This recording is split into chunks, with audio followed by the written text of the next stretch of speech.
this little video with Ellsar because the sound quality was so poor that if any of you managed to hear anything above the Dartmoor wind, it would be a miracle. In this video, we're looking at leading with a priority to balance on the shoulders. Now, Ellsar is a very sweet-natured horse, and as far as one can ever say never, I don't think there would ever be an intention in Ellsar to barge you with his shoulders or to try to come over the top of you. But what he does is quietly lean his shoulder towards you the whole time. Now, I actually think this is born out of insecurity and a desire to connect with the person. But without considering it, I am actually teaching Ellsar to lean to his shoulders the whole time. So in our daily existence, I'm just seeing if I can help him to be around me in the balance that you can see in the video now, where he is upright on his shoulders. He's paying a little bit of attention to the flag, so that's helping. And he's not constantly pitching towards me in the way that I'm showing in the video now, which would be his tendency, and which I haven't paid enough attention to. So in this video, I'm going to show you how I use the flag while I'm leading to help Ellsar to come to a different understanding about where his shoulders are. And just there where he started to fall towards me a little bit, I just quietly used the flag to suggest to him, you can just keep your balance up and over there rather than leaning towards me in the way that he was starting to do. And the key to this is to catch it early. The earlier you are, the less you will have to do. The later you leave it, the bigger you'll have to be. So in this situation, I'm trying always to do as little as possible to help Ellsar to find a better balance on his shoulders. Straight away there as we set off, you could see his first thought was to drift towards me. So I'm just using the flag, and he's a little bit surprised by it because I don't usually use it in this way, to suggest to him you can just keep your shoulders up and over there. Then I use the flag ahead of him to say don't fall in front of me.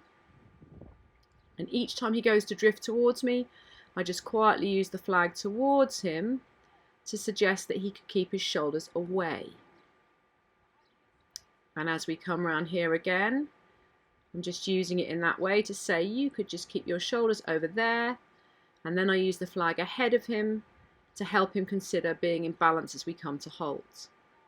And then I go to him. I go over to him and I give him some reassurance at his shoulder rather than him falling towards me because he's asking me for reassurance.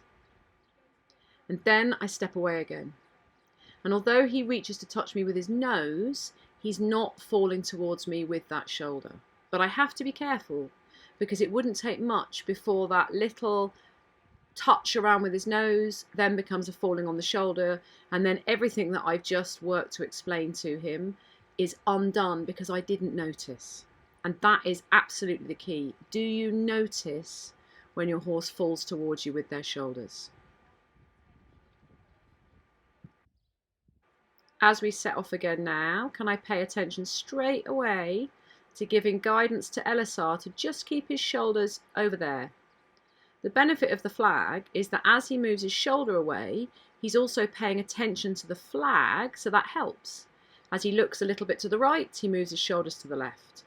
So it's a win-win situation in terms of his balance and actually in terms of his focus.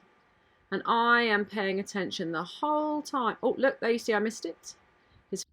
Hopefully it was really clear to see that his first thought was fall on that right shoulder, and in doing so, and he's still doing it there, his quarters pivot to the left.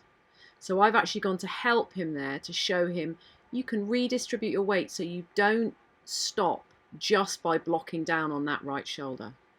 And then I've gone to stand at the hind end so I don't inadvertently provoke him falling on that shoulder more by being there. So I was trying to correct with the flag and I couldn't, not without getting bigger, which I didn't want to do. So I went and actually corrected up close, and then I moved right back out of that front end space so that I wasn't the cause of that loss of balance to the shoulders.